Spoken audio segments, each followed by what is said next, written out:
अस्सलाम वालेकुम फ्रेंड्स, आज की इस वीडियो में मैं आपको ये हमारे पास मशीन है टॉपकन की GM50 सीरीज़। इसमें टोपो सर्वे किस तरह करते हैं वो मैं आपको बताऊंगा। तो इसमें सबसे पहले ये फर्स्ट पेज है, यहाँ पे आपने एस्केप का बटन दबाना है। मैं शार्ट सी बिल्कुल आपको बताऊंगा। यहाँ पे आपके पास टोपो का बटन आ गया।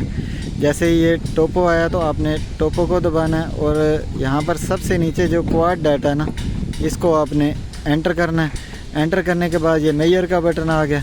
तो हम क्या करेंगे, यहाँ से मेजर करेंगे जो हमारा आगे आदमी प्रिज्म लेके खड़ा है। आपको मैं यहाँ से दिखा सकूँ, मशीन के अंदर से हमारा आदमी जो है ना प्रिज्म पकड़ के खड़ा है।